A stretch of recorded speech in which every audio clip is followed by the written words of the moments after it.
So there's nothing here. I mean, literally, there's nothing here where I am.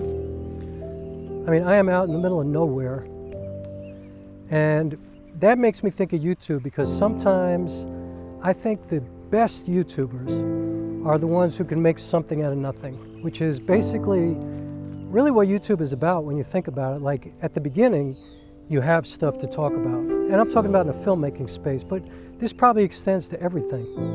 You know, you have lenses to talk about, cameras and lights and gimbals and things like that. But how many times can you review a lens? And one lens review is pretty much the same as another, at least with regards to the ones in the same focal length. Like a 35 millimeter is a 35 millimeter. Maybe one of them goes down to f1.2, and maybe one of them is cheap and is a 3.5 to, I don't know.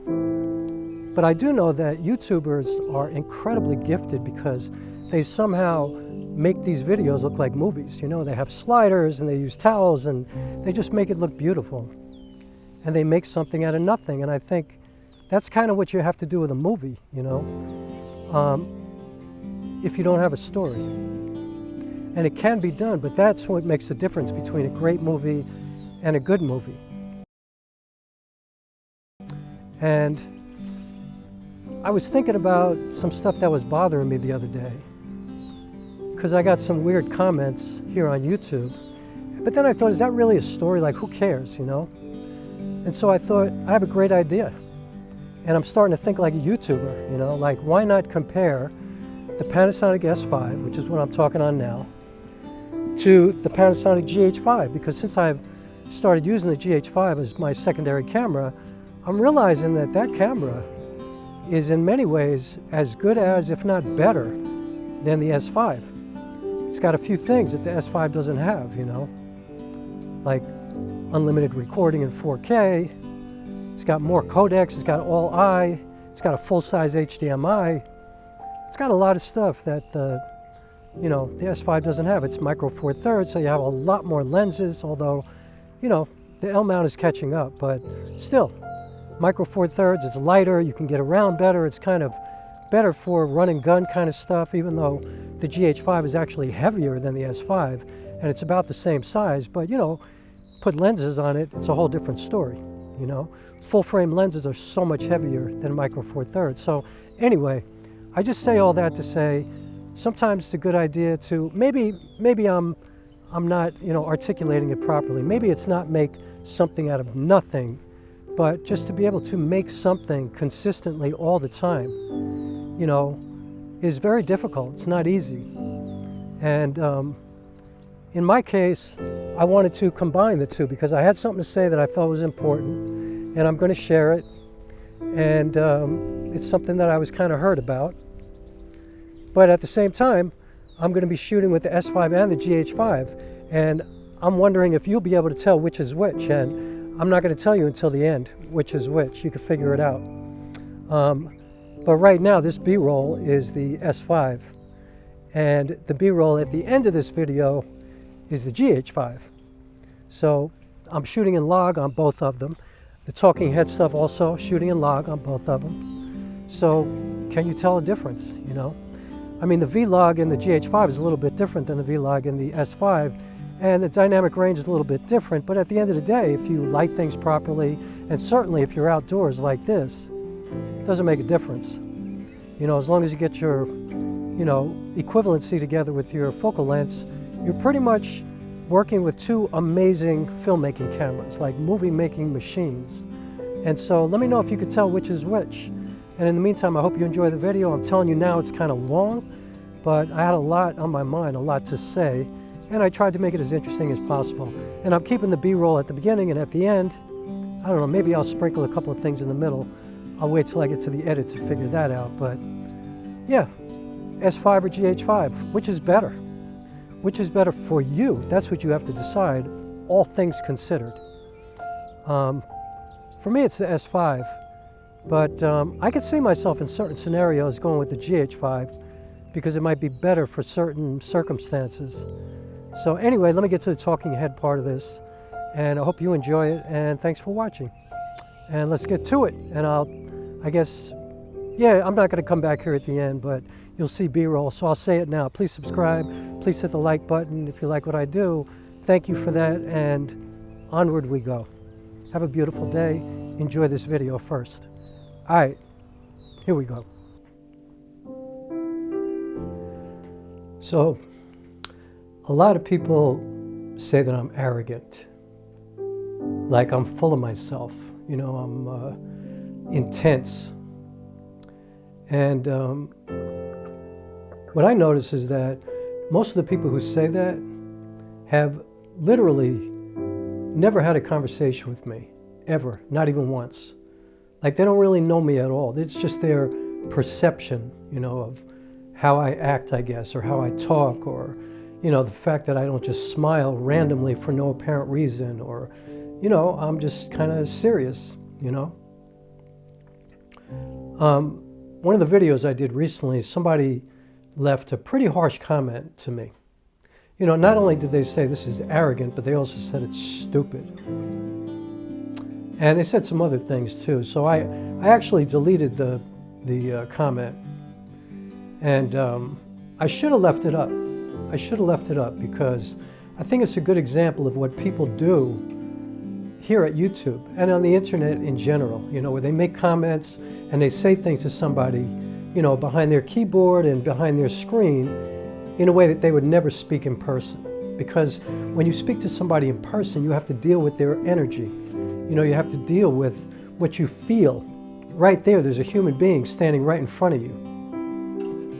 And, you know, I think 99.9% of the human beings on this earth will act differently when they're actually face-to-face with somebody. And the thing is, when you're face-to-face with somebody, I'm not saying that somebody should be, you know, different than what they feel, you know what I mean? But I think it tends to bring more empathy. Because when you look at somebody's face, you know, when you look into somebody's eyes, when you're feeling them, you know, in the same space, the same physical space, you know, you can tell a lot more about that person, because I believe in energy, you know, like I really do. I believe that you can feel things without words, without anything, like just from observing and feeling the space that you're in.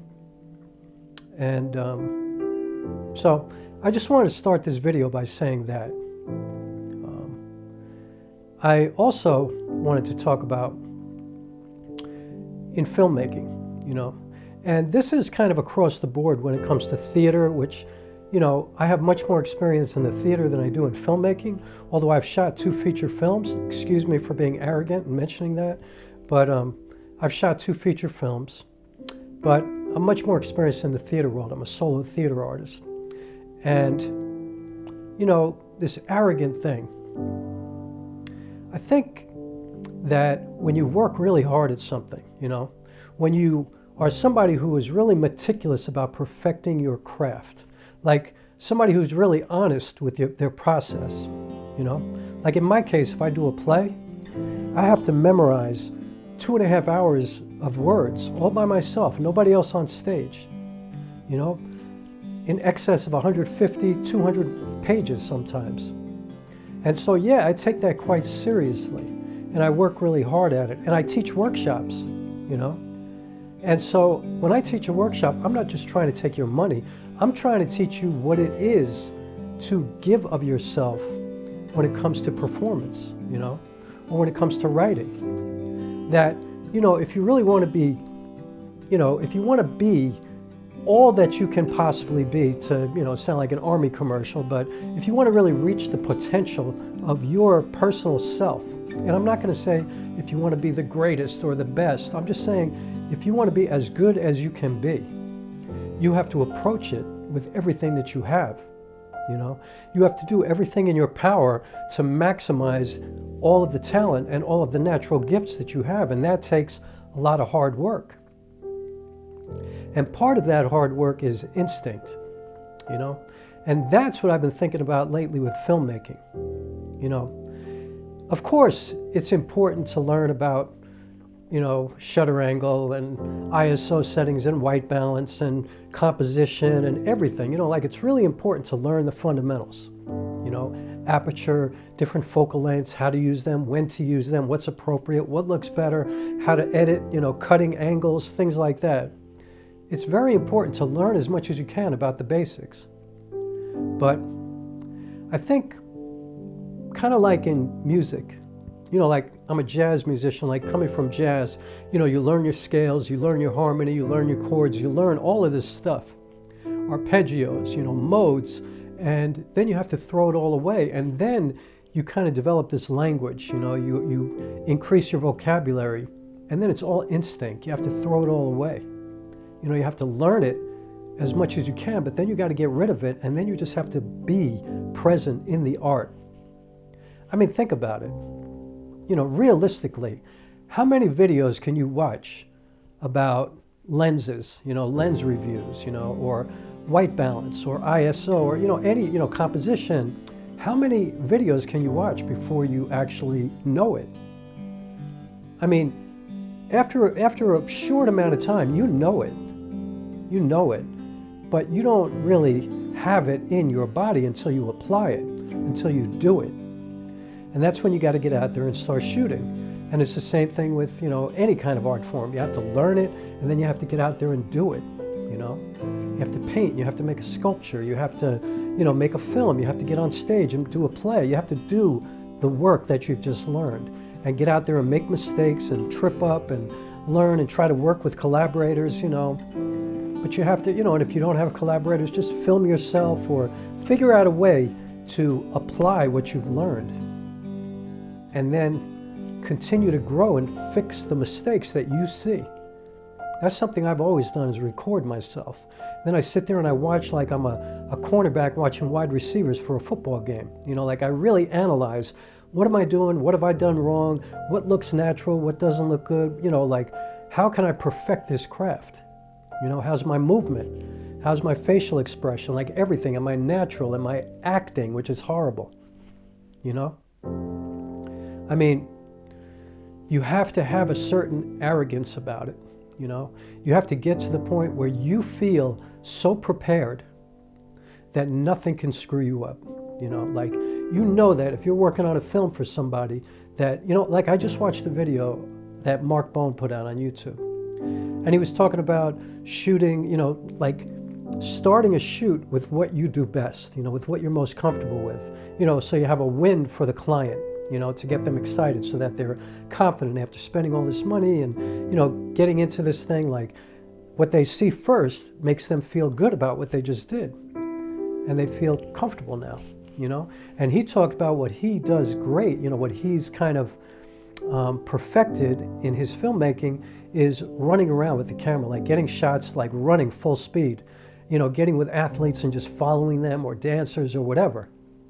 And that's what he did. And so he has a certain arrogance about that. He knows that it's going to work out well, that he's going to get some great shots, that the client is probably going to be happy about it because he knows what he's doing, because he's done it a million times. He's practiced, he's figured it out. So you want to call that arrogance? That's fine. I call it confidence. I call it attending to your work in the way that you should attend to your work. I mean, if you don't look at it that way, what are you doing? Like, is it even fun if you don't perfect the craft? I remember I was once in a writing workshop, a poetry workshop with somebody. And, in my opinion, as an artist, especially as a writer, but in any kind of art form, we have a great opportunity, right? To kind of raise the level of humanity, literally. Like we have an opportunity to raise awareness about things, to talk about things, to disrupt people into thinking about things that they're not necessarily comfortable with. And we can turn it into beautiful art and something that people can receive easier than just talking about it, or just hearing about it from politicians or journalists or whatever, like teachers. Like that's kind of people putting stuff on you. But with art, you're receiving it, you're sharing it. It's an exchange, There are people in the audience that we're trying to please on stage, or, with a movie, like we're trying to make you happy. But at the same time, I'm not going to lie, I kind of like to make you miserable if I'm talking about racism or, misogyny or homophobia or something like that. Of course, I'm trying to like strike a nerve in your body, but I want to do it with beautiful characters or beautiful beautiful scenario of a location or whatever, or try to create a location and try to make it something, you know, magnificent, so that when I hit you with the hard stuff, we can do that together. And so Mark Bone's thing is running around with the camera. You know, what's your thing? What are you arrogant about? You know, I know for me, like in theater, I'm able to, you know, engage people for over 2 hours just looking at one guy. I know I'm really good at that. Like, I know you're not going to be bored, you know. One thing is for sure, nobody comes to my shows and is bored. They might hate it, they might love it, whatever, but they're definitely not going to be bored, because I am going to bring so much energy, you know. And if I kind of, like, it's hard to see people in the audience with theatrical lights because they're blasting in your face, but if I see myself losing somebody, or if I feel that energy, I just ramp it up, you know. But I try to establish eye contact, even if I'm in a big theater, you know, if it's 1,500 people, I'm still going to establish eye contact with people, you know. If it's a 49-seat theater, I'm definitely going to establish eye contact. Like, that's my arrogance. I know I can get on stage and deliver and perform, you know. I know I can tell a story really well, you know, and I can bring the highs and the lows, and, you know, I know how to work with dynamics, and I know how to do that. And the same thing carries over to my filmmaking, you know, like, I know how to tell a story. I'm still learning, and I think as a filmmaker or as any kind of artist, you're always going to continue to learn. And, you know, I'm not at the level of somebody like Mark Bone, who's probably been doing it for 15 or 20 years. I've only been filmmaking for like 3 or 4 years, you know, since the pandemic, so 4 years. And so I think that I've gotten to a certain level where I do feel a certain amount of arrogance, but it's really based on my instincts and my fundamental knowledge of what I've learned so far, which is, you know, enough to shoot a feature film, and enough to do a great job, and enough to have an award-winning film. You know, my first film, which I shot on my phone, is an award-winning film. I just shot a second film, which I think, you know, technically is at a much higher level than the first film. However, and this brings me to the beginning of this video with the guy who left me that message, you know, I don't know everything about the physics and the, you know, the actual, you know, build quality of lenses and things like that. And, you know, like, in my opinion, you know, lenses look different on Micro Four Thirds than they do on full frame. And so I thought it was all about the compression of the lens, that, you know, when you look at a crop sensor camera and you account for the, you know, equivalency, like on a Micro Four Thirds, if you're looking at a 35mm lens and you account for the equivalency, it's 70mm. And I was saying that if you used a 70mm lens on a full frame camera and took the same shot with a 35mm on a Micro Four Thirds, I was saying it just doesn't quite look the same to me. And I think it's because a 70mm lens is a 70mm lens, period. And so you would need to get that same feeling using a 70mm lens on a Micro Four Thirds. But the problem is then it's 140mm. It's twice because of the equivalent. And, you know, if you don't know what I'm talking about, I think most people watching this, they do know what I'm talking about. But anyway, there were like a lot of arguments about that, and people were coming in, and, you know, most of the comments were uplifting. You know, they were contributing. They were trying to teach me something, like, if I didn't know. Or they were also adding to the fact that, you know, there were a million opinions. So people were kind of chiming in. But there were quite a few people who came in and took attacks at me, you know, took shots at me. Like, this is stupid, you don't know what you're talking about, you have no idea, obviously this is ridiculous, you know, stuff like that. And I'm like, my initial reaction was my ego, I guess. And I was like, yo, trust me when I tell you, you would not be talking to me like this in person. Absolutely not. But then I thought about it, I was like, these are like sad little people, you know? These are people who are not interested in community. They're not interested in helping. They're not interested in teaching, you know, in, you know, having an exchange, having a dialogue so that we all get better together, you know. I'm not coming on YouTube going, yo, this is the way it is, period. I don't ever do that, you know. And this also brings me back to the video. I'm not that kind of person, you know. I mean, there are a lot of people who think that I'm like full of myself, or I'm arrogant, or whatever. I'm too intense. You know, people always telling me to smile. Why don't you smile more? Because I don't just smile randomly, you know. But the thing is, what people don't realize, because people are all so, they're so like all tied up inside of their own heads all the time. It's a nice way to put it. But when I was young, when I was a kid, I was incredibly shy. Like unbelievably shy. I was adopted, I've never really felt a part of anything. I've never felt truly connected to anybody, to anything. It took me a very long time to have a good relationship with my parents. And by the time I had a good relationship with them, and I'm talking about the people who fostered me and then eventually adopted me, they died. Like I only had a few months with my father where I had a good relationship, and a couple of years, it's about 10 years with my mother, because she died 15 years after my father, and I became much closer with her after my father died. But I was kind of an asshole to them when I was young. But the thing is, like, I don't have any cousins, I don't have any relatives, I have nothing, no relationships with anybody, and I believe that I was treated differently because I was adopted. But also I know that I was not at ease socially. Like I didn't know how to talk to people. Like even all through college and high school, like if I would talk to somebody eye to eye, face to face, my face would shake, like I had all this anxiety. My whole life, I just grew up with it, and I just wasn't comfortable in social situations, I didn't go to one party in high school. Like anybody who knows me, who went to high school with me, I guarantee you did not see me at one party ever, because I didn't go to one. I never went to a party. I actually went to one party for like 10 minutes because a friend of mine who's the quarterback on my football team and who was actually a good friend of mine in high school, he was having this party, and I felt like, I got to show up for him. It's a graduation party. I didn't go to my prom or anything like that. I didn't do anything like that. I didn't hang out. I didn't do anything. All I did was work out and play my guitar and practice. That's all I did all the time. I was like, in my work all the time, but part of it was because I was really uncomfortable. And so I showed up to his party, but then I left in like 10 minutes. Nobody from that time. And then when I went to college, I kind of grew up, I kind of grew up because now I was out of New York for the first time in my life. I was far away from New York. I was in Colorado. And, I met some really good people, and I really kind of grew up, and there were people who accepted me for who I was. They didn't try to get me to change, and I kind of flourished at that time, I was still kind of stupid because I was a kid, I was like, and I mean stupid like, reckless and crazy, and, I was playing football in college, which is reckless and crazy, especially if you're not doing well and you continue to play and you're just banging your body and, getting head injuries all the time, and, but that's a whole other story.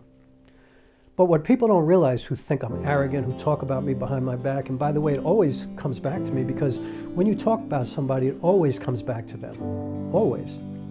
So I know a lot of people talk about me, they have certain feelings, they feel a certain kind of way about me, and none of them have ever talked to me. None. None of the people that feel that way that I've heard about, and maybe some people who know me a little bit, but they never consider that it's shyness, the reason I'm so quiet, that I'm uneasy, that, and I often tell people, I've changed a lot. When I got into the theater, I was in the music business for a long time, and when I switched over to theater and became a solo theater artist and started performing live all the time, which is way different than performing music, where I can just kind of hide behind my guitar or my keyboards or even a microphone. Like, it's not the same. Like, when I started doing theater, I never used a microphone. I wanted to be completely connected to people, like intimately. And all of a sudden, all that stuff started to go away, the anxiety, in my face. I became much more confident, and I became much more, I guess, much more happy with myself, Like, I started to accept who I am, and not, I wasn't buying into what people were saying. I kind of owned the arrogance, like, yeah, I am kind of arrogant, because I know how hard I work, and I know what I can do, and I know the level of my work. And so if you want to call that arrogance, that's okay. I wish that for everybody.